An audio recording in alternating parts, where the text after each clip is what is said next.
Welcome to another episode of the Wall Street Bets podcast, where we talk about decentralized finance and democratizing DeFi to make it more accessible to everyone. One goal of our podcast series is to broaden our subjects and explore the greater landscape of dApps, NFTs, Metaverse gaming, and all the facets of blockchain that are relevant right now to cultivate a more energized and informed community. I'm Venus DeMille, and today we'll be welcoming Michael Wagner, the CEO of Star Atlas, a new Metaverse game that is taking the blockchain world by storm. For more weekly news, go to our WSBDApp YouTube channel. And for now, a trailer on Star Atlas.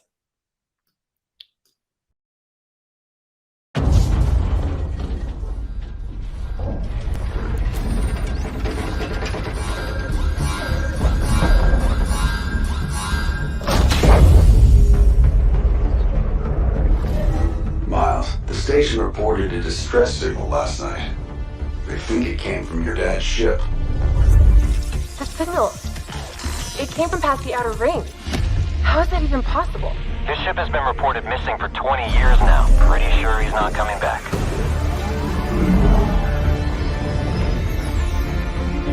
We go there, we might not come back.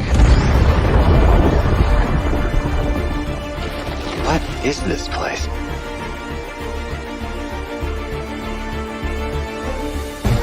This is going to change everything.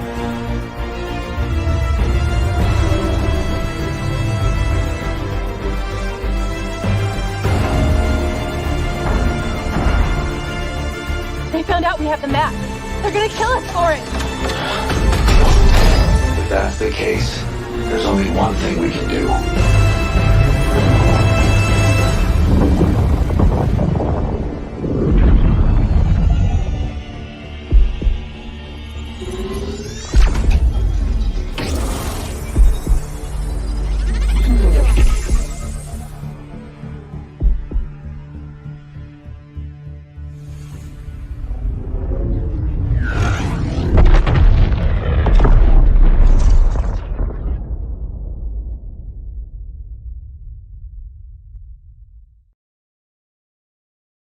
Star Atlas co-founder and CEO Michael Wagner is a veteran of the blockchain space. He was born and raised in Las Vegas and began his career in traditional finance and capital markets before shifting full-time to blockchain in 2015.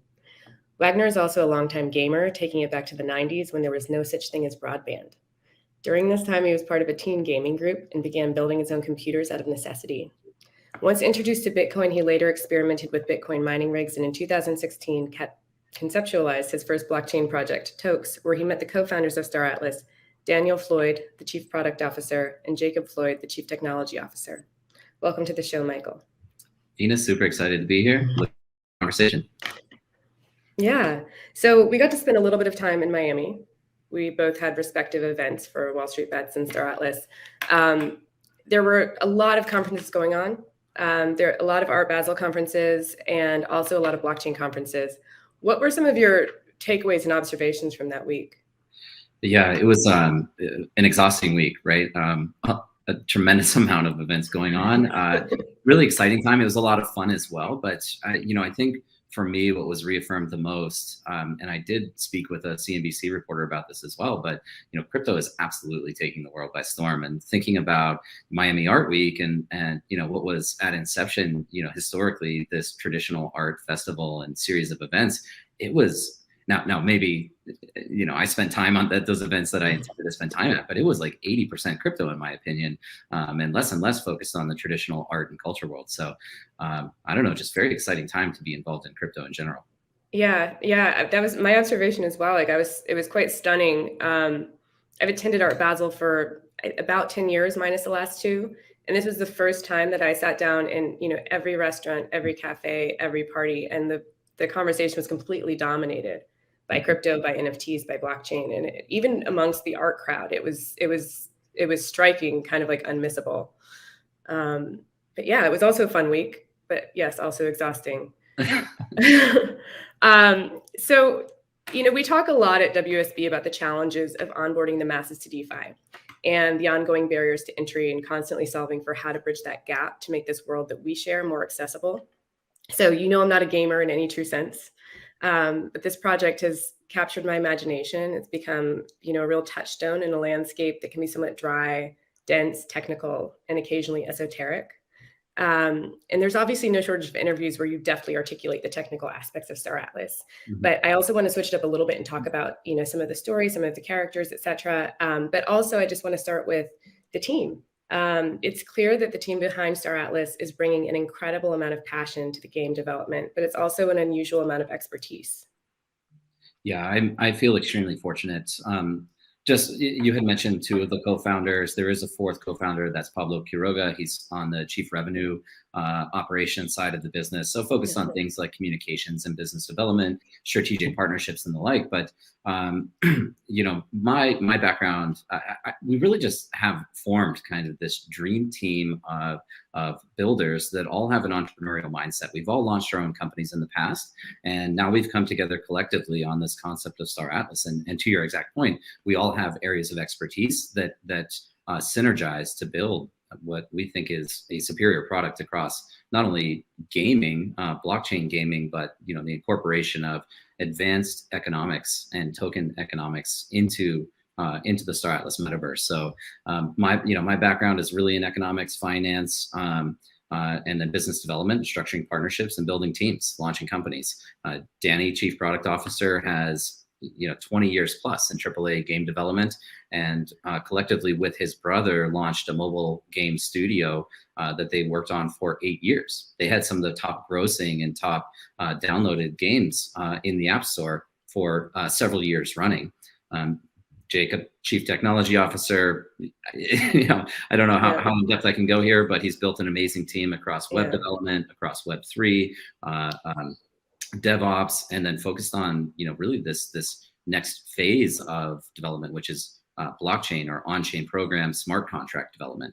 And this is super critical for us, by the way, because one of the core differentiators of Star Atlas across all blockchain games, for that matter, is that we're not just focused on the integration of things like NFTs or even crypto assets as part of the economy, but we're actually building the logic on chain. And the rationale for this is that in the long term, we want to fully decentralize the platform.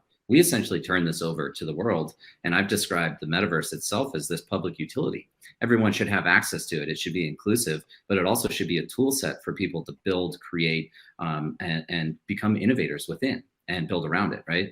And so the only way that we can accomplish the censorship resistance of a fully decentralized economy and metaverse is if we build everything on chain. Now, this is super ambitious, and a lot of R&D is still going into exactly how we accomplish the decentralized infrastructure to host things like game servers. So it's not centralized, it's not run by us, but also enabling a future of studios to build this far beyond when we are no longer part of the project, right? I think of the metaverse as something that will evolve in perpetuity. And that's only possible if you can essentially turn it over and empower people and give people ownership, not only in the assets, but in the product itself. So, forming this team of blockchain engineers is going to be critical in that vision. And then, again, Pablo, same thing, is he's launched multiple companies. I've been involved with him on some of those companies, and we have a longstanding relationship, but we complement each other quite well. We all get along. There's no infighting, which I think is great, especially seeing some of the success, but we're all very much aligned. We all believe in this vision, and it's working out quite well. And that's the leadership team, but I am extremely grateful too, just for all of the passionate individuals across every department that we've been able to recruit. I mean, people that are spending 18 hours a day, 20 hours a day doing work with us, doing overnighters, right? Time on calls with engineers where, we've got to get something fixed and updated, and we're going to bed at 8 a.m. and waking up at 9 for the next call. So just to see that passion and enthusiasm behind the vision is so inspiring to me. And I'm really grateful for everyone on the team. How big is your team now? Yeah, so we're over 200 people now. And that, that's predominantly on, I would say maybe 40% of that is on the art and creative side. There's probably another like 20% that's on game development specifically. Another 25, 30% on the engineering team. And then the rest consists of essentially marketing, comms, and operations. Oh, that's incredible. And, it's interesting because, you come across a lot of sort of startup games in this space, and then you sort of ask about the team or ask about, what's going on behind the scenes. And it's like 3 guys and, maybe they're hiring a couple devs offline, but you're like, how this is never going to achieve the thing that it's set to achieve. You guys are taking some real risks in the scaling as well. So it sounds amazing. It sounds really, really cool. Really want to compliment the art direction on this. Thank you. It's, Yeah. I mean, it's up there with, the best Hollywood films and the best games that are out there in the sort of centralized world. So it's really, really impressive. It's one of the, it's the thing that people see first, right? So it's enabled us to attract a pretty sizable audience, over the course of 1 year, again, starting with essentially a community of 0 up to 130,000 people in our Discord, 250,000 on Twitter, another 50,000 on Telegram. Part of it is, even the white paper, when we published the white paper, it was unlike anything that's been presented, I would say, across crypto. And we incorporated art directly into the outline of the gameplay mechanics and financial incentives. So big credit to Danny and his team on directing that art, as you said. Yeah, I also just wanted to point out very quickly in terms of recruiting and growth of the team, scalability of the team, is that we're not slowing down at all. We brought on a new chief of HR at the beginning of October, and then we're filling that out with a recruiting division as well. And 30 to 40 of the people that are on the team now were brought on in the last 2 months. So wow. By this time next year, fully anticipate being a team of 500 or 600 people focused on bringing this vision to life. Wow. And so Kelsey has his work cut out for him on the HR front. I tried to sort of like onboard his definition of how you resource a project that's global in this way and that is fundamentally crypto. And it was like, basically like it just blew my hair back, and I couldn't remember anything he said because it sounded actually that challenging.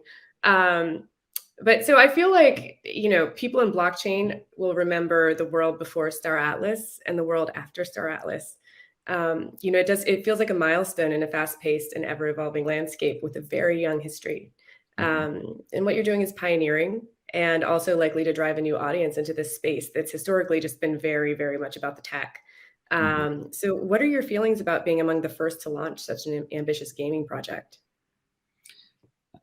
Again, just grateful. It's hard to take that external or third person perspective. A lot of times we've been very much immersed in building the product itself and just focused on how we bring this thing to life. I don't know exactly how to describe it. I'm just excited to be here. We're all very excited about the product that we're building. And for us, it's not about the money. It's about the vision that we're bringing to life, the ethos, the ideology, the philosophy of crypto, of decentralization and empowerment of the world. One of our slogan is essentially power to the people, right? And what we believe is we have a responsibility to bring this tool set to people that will only inspire additional innovation going forward. So, and we've seen this though, across every essentially project, but primarily protocol or kind of like layer one ecosystems. If you think of it in those terms, what Star Atlas, the metaverse is essentially a layer one ecosystem that people will be able to build on top of. So we've got the gaming concept, which is an application that lives inside the metaverse, but then, there's social experiences, concerts, art, culture, there's education, academies and universities, there's work opportunities, work in virtual worlds. And by the way, of our 200 people, only 3 or 4 in any city exist in the same geographic location. We operate across 21 countries in every time zone around the world. And so, our home base right now is Discord. And I can't wait for our home base to be inside the Star Atlas metaverse in our own in Star Atlas, right? But there's just so many other opportunities to create around this as we go into the future. And to me, that's one of the most exciting components of what we're building. No, it sounds thrilling. What's the difference between the metaverse and the multiverse? So I guess that's I think a metaverse. I've never been asked that question before, but I think that the metaverse is probably an isolated. I'm going to talk in terms of evolution. So timeline wise, right now we're in kind of like the multiverse model, which consists of multiple metaverses. That's the multiverse. So Star Atlas has a metaverse, Decentraland has a metaverse, Sandbox has a metaverse. We all operate independently. I do believe in the potential and likelihood of interoperability in the future, though there's many, many challenges underlying interoperability, not only from the protocol standpoint, but also from art, creative modeling side of the business as well. But so right now we're kind of all in isolated metaverses that make up the multiverse. In the future, at some point though, through interoperability, the metaverse will kind of encompass everything, and we'll all exist in that, and it'll be easy to transport yourself from one experience to the next, from one virtual world and universe to the next. And that to me is the true definition of the metaverse. Amazing. And can you also just describe for the audience what a walled garden is? It's a term that comes up a lot when people speak about them. It's a question we get actually a lot in our own community when people speak about the metaverse. So walled garden essentially describes an approach wherein all of the intellectual property is completely protected, isolated, and contribution, any form of external contribution is essentially prohibited. So it's protecting yourself with a wall surrounding you as an entity. So kind of tearing down those walls. The first step of this has been demonstrated through crypto since inception with Bitcoin, which is open source technology. So anybody can download the source code and modify the source code and build something on top of that. That's what led to the creation of altcoins in general, right? The first altcoins to come out were nothing more than a fork of Bitcoin with some modified economic components, or speed of the blockchain, or transaction processing time, or modifying the consensus algorithm, things like this. And so in very much the same way, we're ultimately looking at ways that we can enable creators to benefit and profit off of the tool set that we're building, that is the metaverse, without trying to hoard all of that or collect all of that ourselves. Thank you for that explanation. That's perfect. I can actually see some responses in the comments, like, thank you. So many great writers and philosophers have talked about space as the ultimate rendering of our infinite imagination. We got a lot of information in that teaser, the trailer that we looked at earlier, but can you talk a little bit more about the story's narrative?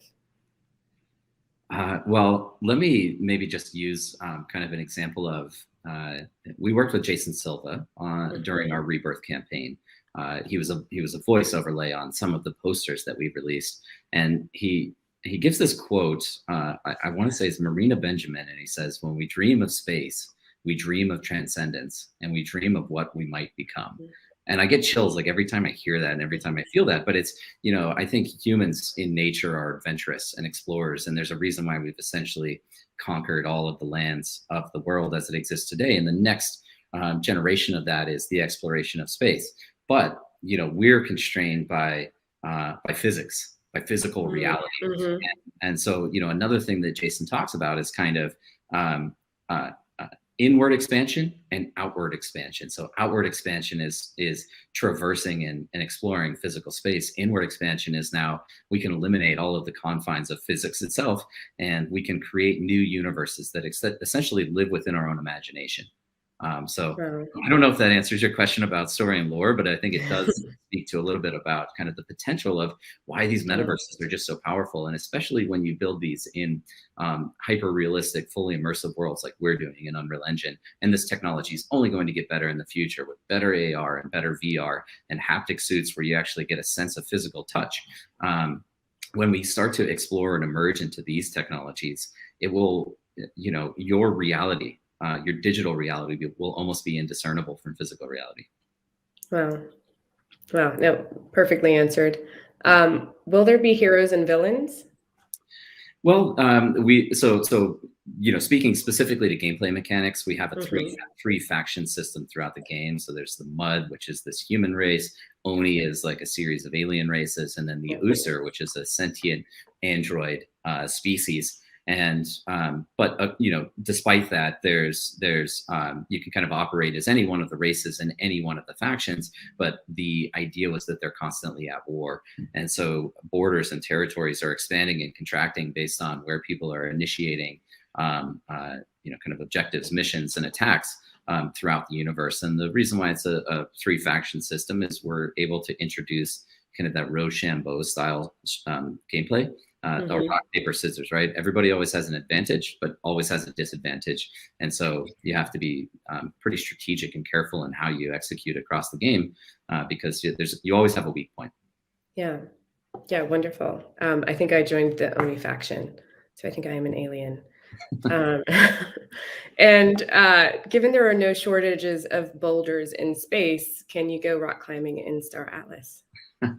That would be really cool. There is a virtual reality rock climbing game, which I've never personally played, but I suppose any type of experience can be created. That's a pretty generic answer, but to my point earlier about anything is possible. Whether we create that or not, somebody probably will, and will give reason. They'll find ways to commercialize that process, or maybe they'll just do it out of fun and out of passion and bring it into Star Atlas, and that might be a new cohort of users that are attracted to the metaverse, not through gaming, not through crypto, not through financial incentives, but because now they can experience digital rock climbing inside Star Atlas. So I think it'd be a really cool concept. I mean, what better boulders to climb? And so, gravity is the question, though, right? Rock climbing is fun because of the gravity pulling you down to earth. But. Yeah, I guess that's what the straps are for, right? So, are you calling the players of this game Atlassians, or what is the term Atlassians refer to? We're not anymore. That was kind of the initial term. We got a cease and desist on that. There's already an entity out there that uses that Atlassian terminology. So we just call them citizens of the metaverse, Star Atlas citizens. Yeah. And so for anyone that's coming to this, for the first time, that's sort of switching on to it for the first time, who's wanting to understand more about the story, it seems to me, having spent some time in the marketplace and kind of actually read the background of some of the NFTs, that there is a lot of lore already built into that. And there are these sort of like Easter eggs and different sorts of like red herrings and story devices that are slowly being revealed through the NFT marketplace. Is that intentional, deliberate? That was very deliberate. It's still an area that we're working at reinforcing, and we're bringing in content writers and authors, like sci-fi authors, mainstream sci-fi authors. We're bringing them in to further refine what that looks like. But one of the core motivations during our launch of Rebirth, that digital art multimedia meta poster campaign, which ran from April through July, was also to be able to reveal on a weekly basis a little bit more of the background and story of how we got to where we are in Star Atlas. And we really define Star Atlas. It's in the year 2620, but it's an extension of our physical reality today. So we want people to feel like this is just the evolution of the human species into deep space, and Star Atlas is the next phase of that. Yeah, that's amazing. I'm glad you also said it so far in the future that we're not going to be asking in 5 years, like, where's my hoverboard? Like, what happened to all that stuff? You've hinted at the stakes of this world being very high and the environment very hostile. And it sounds like part of that's to expose the players to a certain amount of risk that they might not be used to in their everyday life. And the inference being that the heart of this game is primal in its nature, and in such a way that might serve the actual human spirit. Can you talk about that, about the hostility, about the intensity, in terms of just the level of play? Yeah, the intention there is to satisfy those levels of adventure in any particular player or user. So we actually have safe zones as well, though. Everybody will land in a safe zone, as a neutral zone, as we describe them, and these are central space stations. We want people to get a sense of comfort with navigation, with the controls, go through some tutorials, understand a bit about how the game is played. But once people start to develop out expertise and experience in navigating, then, what is enjoyable for people is being able to consistently challenge themselves. And if you don't have that next challenge, it starts to get boring, right? And so going from the safe zone, you can explore out into this medium risk security zone, wherein PvP is possible, destruction of assets where they can be taken offline and your ship can be destroyed, but you respawn. But then there's the high risk, very high reward area of space, which is where all of the best resources, the rarest minerals, the rarest materials, the most valuable assets will all exist. And we've introduced a hardcore mode to the game, which is permadeath. So if your ship gets destroyed out in deep space, it actually gets permanently off chain. And right now, the intended method or the expected method of executing on that is to essentially have users move assets into a smart contract on-chain program when they enter into deep space. So it moves into an escrow account, and then based on the outcome of a particular event, destruction occurs. The winner of that engagement gets to recapture some of the economic value of the assets that were lost to the other player. So capturing it, crew members that were in an escape pod, or capturing, resalvaging a hull or components and modules that were on that ship. So we think that should be it's fun. It's not, nobody's obligated to go into deep space, but we also think that that's where some of the biggest collectives of players or the guilds will also be operating, because the resources and rewards out there are substantial. Wow. Can you die in Star Atlas? I don't know if I want to reveal anything about this. We're actually talking about an aging process, though, character aging process. Yeah, and we're also talking about the ability to reproduce and kind of mint new NFTs based on that process. Okay, interesting. I'll stay tuned. Yeah. Can your avatar fall in love in Star Atlas? I don't know that your avatar will, but I have many firsthand experiences of people falling in love in massively multiplayer online games and actually getting married in these games. So I played Asheron's Call a long time ago. I saw a marriage take place in Asheron's Call. Also, World of Warcraft. This has happened many, many times. So human emotion is real. Just because it's a digital representation of the world doesn't mean that real human emotion doesn't exist there.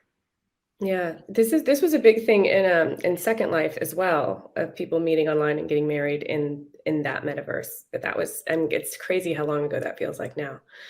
I'm sure there will be dating apps that probably exist in Star Atlas.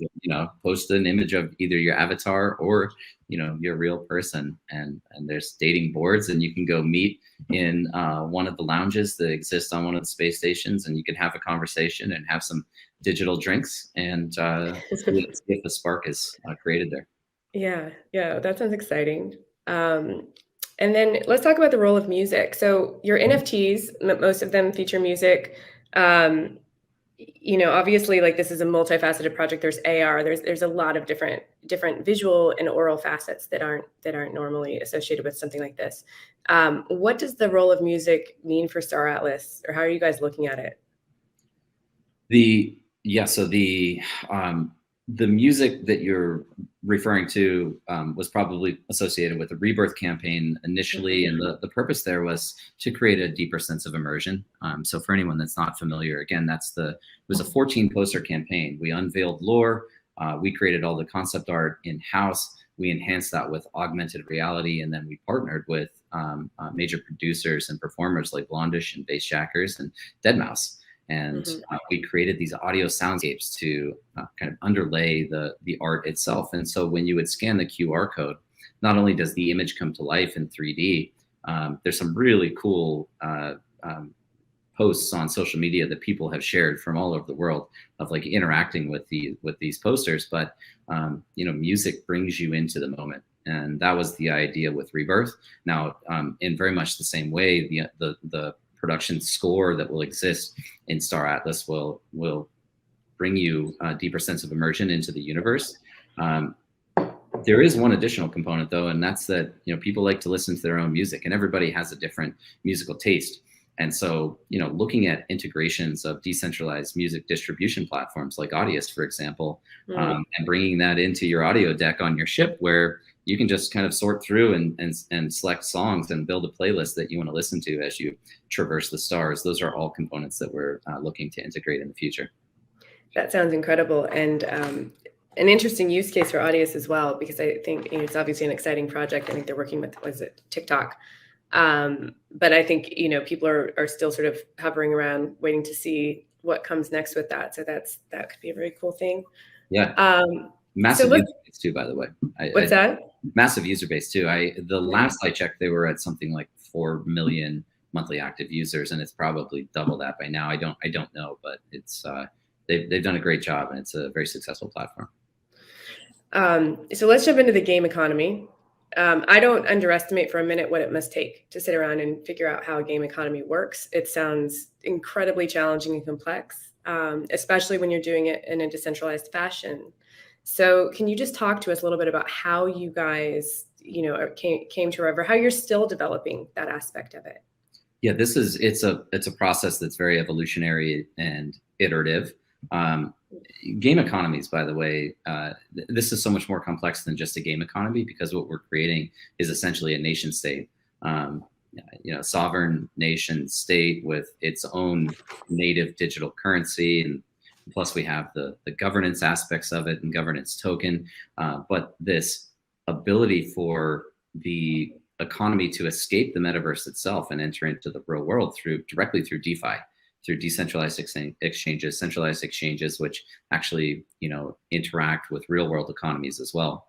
And there's probably at least one segment of that I want to expand on, but the first step was kind of to define what the token economics look like. How do we drive utility and value and balance between each of the two different tokens that exist within our ecosystem? And then we look at, okay, well, how do we determine emission rates based on activities that users are engaged in? Now, a lot of this is kind of subjective because we don't actually have any testing of gameplay itself right now. So what is yet to be determined is how are people engaging with the game? What are the emissions rate based on various gameplay mechanics? And then how do we start to rebalance that over time to kind of ensure that there's a proportional distribution based on various activities? One of the things that I think is super exciting is our mining or ore extraction gameplay loop, which goes into this entire crafting loop, which leads to the creation of new NFTs.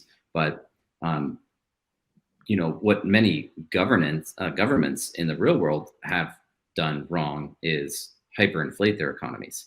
And this is also one of the major pitfalls of traditional game economies, is that there's just infinite and hyperinflation across the economy in games, because every time a new player joins, there is no restriction on the number of items that can be dropped for them. So they kill a monster and they collect either gold, or they collect a sword or some clothes that they then go and sell to the merchant.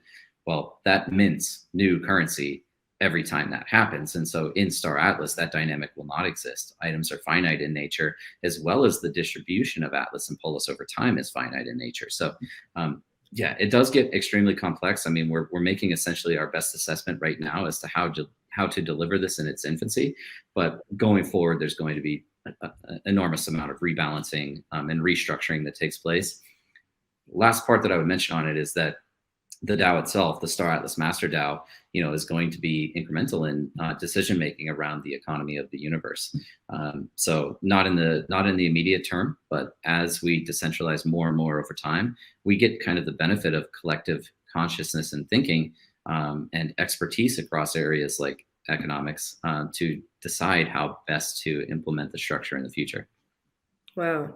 So for anyone who's new to this, anyone who's arriving at this actually through DeFi and not necessarily through the sort of gaming community, can you give a quick overview of, you have a master DAO and then you have sub DAOs, as I understand it. And then there are also guilds, which to anyone who's not a gamer is a new concept, but sounds like a really intrinsic aspect of this project. Yeah, so the Master DAO, it kind of determines the long-term design and development of the metaverse itself. So that's impactful on things like asset release schedules, general economic decision-making, inflation rates, around feature releases or feature requests. So through the Master DAO, governors or stakeholders are able to not only earn Polis, but proposals will be submitted. The community votes on the proposals, and the outcome of that decision is something that we would implement or integrate as a development studio. It also means that in the distant future, it would be possible for the DAO to actually employ additional studios to build features for the game itself. Now, we do want to ensure that there's some quality standards in place and an actual framework that people need to build within, so that there's consistency across the universe. But I'm just suggesting that in the distant future, it would be possible to vote in and employ through the treasury of the DAO some studio to build out some specific feature. Again, I think this is very cool, because then it means that the community is not reliant exclusively on us to build every single aspect of the game. And it's also one of the benefits of operating across say like Solana, where there's all this innovation going on in DeFi. We don't have to innovate and create all of the protocols that we're going to build in. Things like lending protocols and liquidity pools, AMMs, and insurance policies, all of which would be valuable to our users. Those are already being worked on, and all we have to do is integrate that in to our user interface in some way. And now we further empower players with that tool set. So that's kind of the Master DAO. And then within the game, it related mostly to political strategy. We have faction DAOs, we have regional DAOs, and then we have the guilds, which we call decentralized autonomous corporations. Of those three, what has been the most exciting to watch develop is this creation of guilds, the formation of guilds, and the way that they're thinking strategically about operating in the game. Decentralized autonomous corporation is actually pretty reflective of the way that these operators are putting together their groups. These are not just collectives of gamers. These are people that are thinking about, how do I operate with the highest efficiency and greatest profitability inside this game? And how do we get there? And they're even going out right now and raising capital. They're minting their own NFTs. You know, they're running their own town halls. They're minting their own digital currencies. They're using those funds to buy Star Atlas assets. And then, you know, with the anticipation of being able to play and earn from that. So yeah, just really cool watching that part of the process evolve. And it happened organically. We didn't even have a guild channel in our Discord. This is in February. There's a guy goes by Christian on there that said, hey, can we create a guild recruiting channel? And so we did. And now there's, you know, 50, 60 guilds building around Star Atlas. So just happened. Wow. 50 or 60. Yeah, I know. I was reading about one in particular that spent like millions of dollars acquiring ships that to use in the game, which made me suddenly feel like, is it safe to enter alone? Can you go into Star Atlas, or are you better off actually teaming up with people? I think it's a build your own adventure. Again, there is the safe zone, which is also accompanied by the lowest risks. But I also think that the metaverse itself is intended to be a social experience, and massively multiplayer online games are inherently social. So you know, if you're playing an MMO, you're usually a part of some player group, and you're completing missions and quests together. You would never be able to accomplish these like end game objectives individually. You always have to like do so with other players. So it's pretty consistent with the way that most MMOs work. Yeah, and I was telling you that I, you know, spent a few hours in the marketplace the other night and came out with a cat because I couldn't decide what spaceship to buy. And I'm curious, you know, again, because that's the NFT marketplace is really, you know, one of the first aspects of this to get introduced, how anyone coming to this, you know, newly would look at that marketplace and navigate it to say, oh yeah, that's, I mean, because the ships, I mean, some of them are very accessible and some of them are already, you know, listed at 6 figures, to deciding which to buy and how to navigate that and how many you need. You know, how would you advise someone new who wants to play but doesn't have that much experience? I wouldn't really advise on like what to buy in particular. I mean, I think we're trying to provide and present as much information as possible so people can make informed decisions. With that said, though, a lot of this is still early stages and subject to change anyway.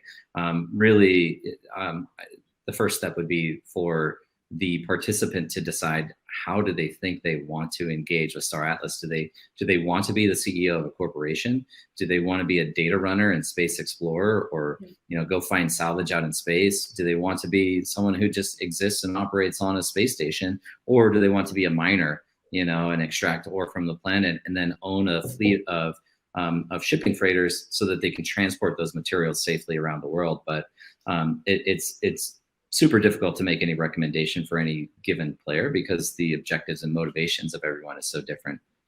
Okay, so it's very personal, it's very nuanced, and it's probably a little bit about self-discovery and figuring out how you fit into this metaverse yourself.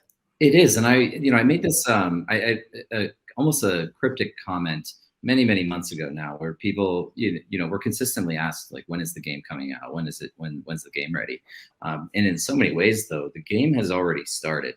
And whether that was through, you know, working with these guilds and forming community and discovering and kind of forming strategy, or looking at exactly what you're talking about, you know, you got a little bit overwhelmed looking at the amount of ships and assets that were available on the marketplace. But, you know, the gamers love theory crafting. That's a big component of the fun. It's like, how do I configure my loadout? And that will be not only at the ship level, but even at the fleet level, where you're going to have assets that are complementary, and kind of doing that almost statistical analysis and theory crafting on what you play as is part of the fun. It's intentionally part of the fun. And it's impactful. Yeah, I mean, it's going to be really interesting to see the people who are new to DeFi and new to gaming navigating this. I think the gamers are going to get it right away. I think some of the more seasoned DeFi people will take to it like ducks to water. There's me who comes out with a cat, but I'm sure that in time, you know, I'll pick it up. So let's talk a little bit about the game technology.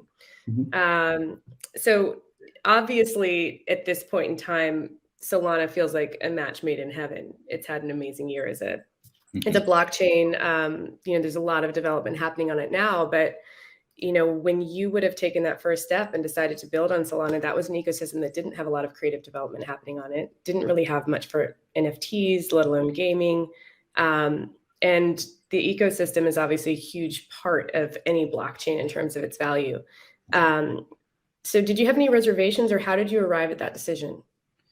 I got introduced to Solana through a podcast that I was listening to that SBF was on, Sam Bankman-Fried. Oh, I love him. Co-founder of FTX, co-founder of or founder of Alameda Research, and he was a folk hero.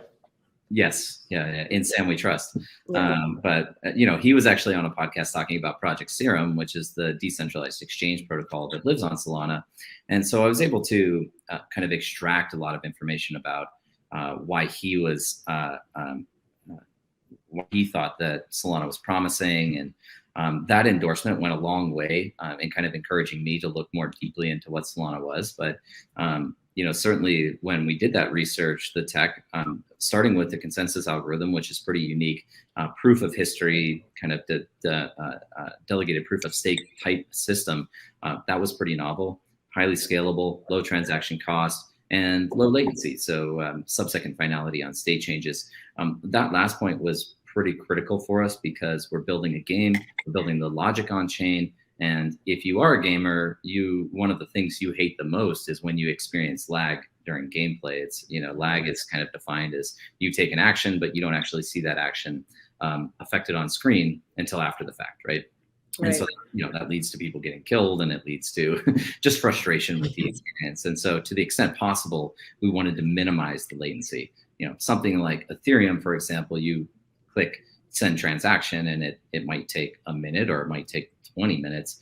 That would never work for us. Plus the costs were significantly higher. So anyway, we saw the tech as being very promising. It had some institutional endorsements. Yes, we were early to the ecosystem, but we saw that as being also beneficial to us, in that we could be mutually beneficial or symbiotic with one another. They helped us bootstrap our initial community and user base, but on the flip side, they fully appreciated that what we're building, mainstream gaming, bringing it on chain, could also attract millions to billions of users to Solana. Right. And I do believe that it's one of the things, like mainstream gaming certainly will do that. I don't have a question about that. And in terms of competitiveness, like, will one chain survive, or will it be many hundreds of chains that are just simply interoperable? Probably the latter. But Ethereum's advantage right now of being a first mover is rapidly in question when you talk about bringing billions of users to blockchain, with their first experience being on something like Solana. Right. So if that's their first experience and they see how efficient and seamless and fluid it is, and then they go to Ethereum and they try to make the same transaction and say, oh, wait, I have to spend $100 instead of 1 penny, and it takes 20 minutes instead of instant. I think that there's no real question there, but not that I'm a hater of Ethereum, by the way. I think it's a great project, a great protocol, and it certainly has its utility and use cases. But for our particular application, Solana was better. Right. For a global game that might attract billions of users, that's right. You need a high throughput. So you seem to be refreshingly frank about timelines as they relate to reality. You recognize the ambition of this project.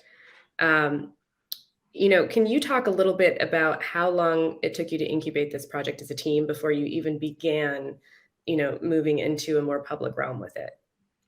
The whole project has moved at light speed. It's pretty amazing reflecting back. So I think I mentioned we just started conceptualizing this in mid-2020. And so what that meant was kind of laying out what the gameplay mechanics, the gameplay pillars would look like, start designing the economics and token economics, creating the white paper and creating a presentation deck of what it is that we wanted to bring to the public. And so over the second half of 2020, we completed all of that. We essentially completed a roadmap that we thought we would be able to deliver on, and presented that and closed some initial capital through a token sale. And we're fortunate. FTX, the team at FTX was the team that actually closed that seed round. Yeah. We debuted to the public in January and made an announcement around the seed, and the interest following that was overwhelming. In fact, Pablo and I, for the subsequent 2 to 3 months, were just buried in phone calls with interest in getting access to what we were building. So that was kind of how we spent our first 3 months of the year. But thinking back over the course of the year, yes, we want to get the game out too, but we've had many accomplishments.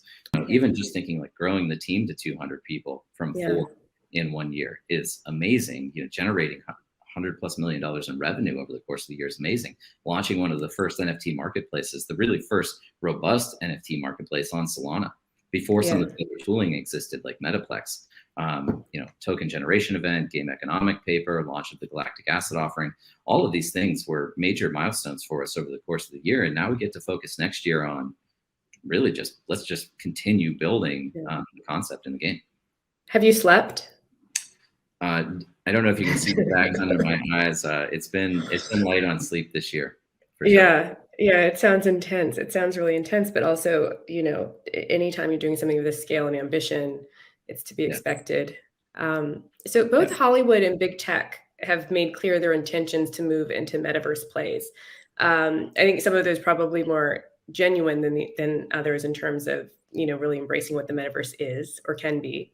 But you have Facebook, obviously, you have Disney, and you have a war between Tarantino and Miramax over who gets to, distribute his NFTs, which is, I think, probably going to be a pretty interesting IP case as it plays out. As a truly decentralized project, and it's, it really is incredible to hear you talk about all the considerations that you've taken on board with this, and to really maximize and leverage what blockchain is. And I think it very much in the spirit of blockchain, as opposed to it just being another technology that you use or a community that you exploit, but actually to really lean into what that is, down to its philosophical core. How do you navigate getting approached by, I'm sure you guys have been approached by some major players and, big tech in Hollywood, protecting the sanctity of what you're doing, and how do you navigate the conversations where I can easily picture, a studio like Disney or a Netflix or whatever saying, how can we buy this? Without really understanding the implications of what it means. I'll tell you, we're not for sale, first and foremost. And once again, kind of all the co-founders are aligned on that. We're aligned with delivering this per the ethos that we've outlined in the past.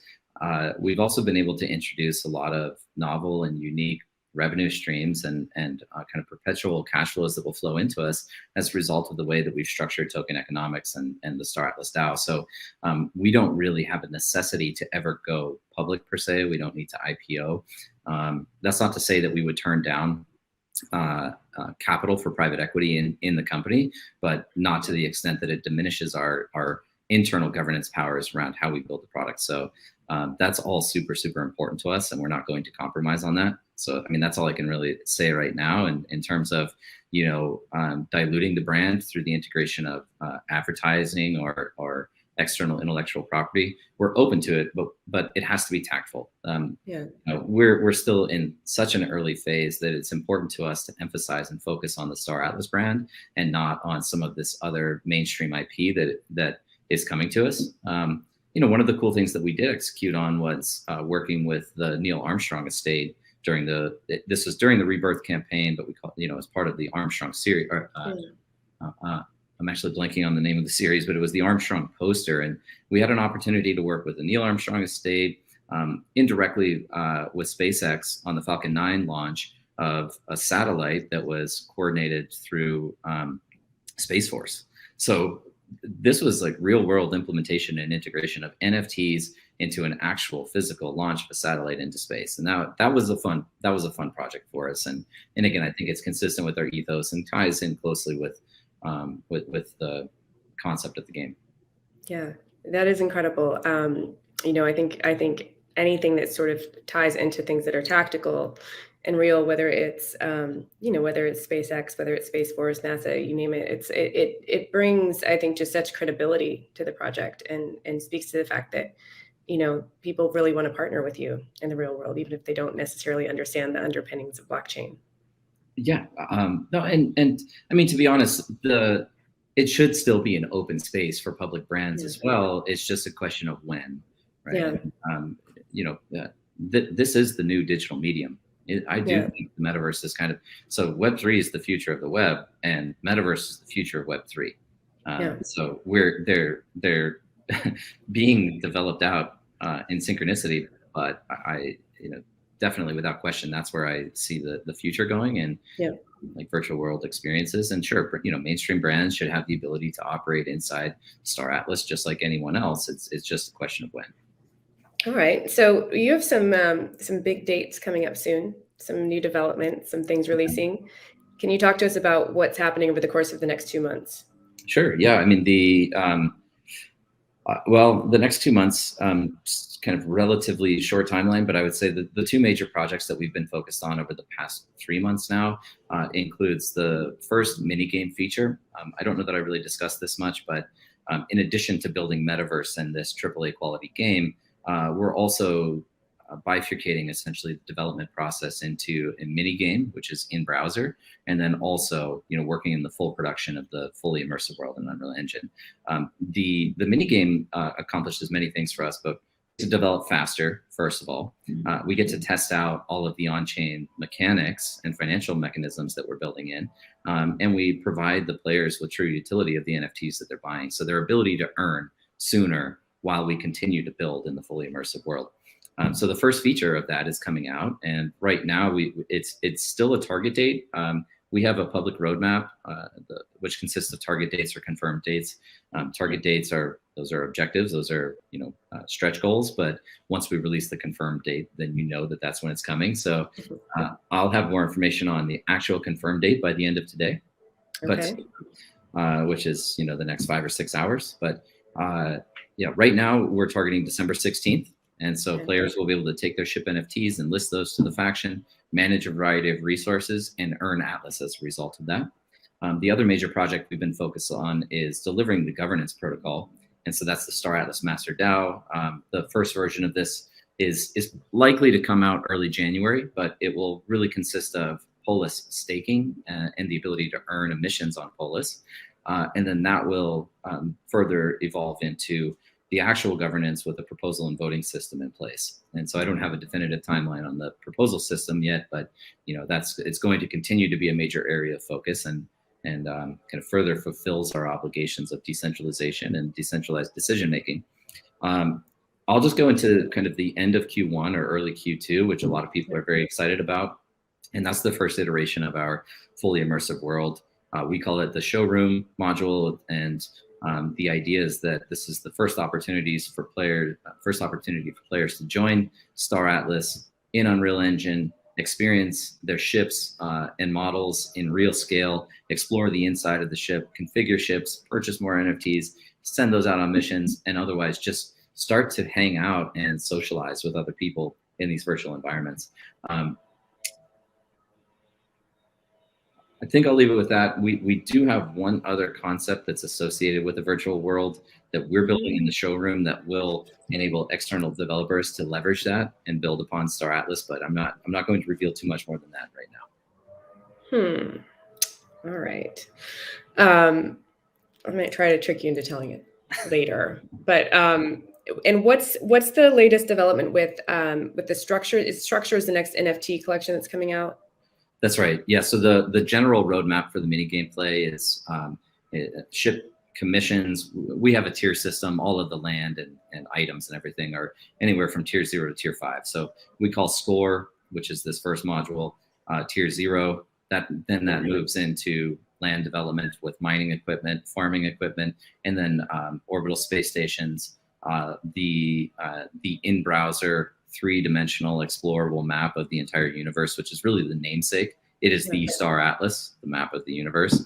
And so that's kind of the next step. And then we progressively update all of those features over time. So ship missions level 1, land level 1, et cetera, et cetera.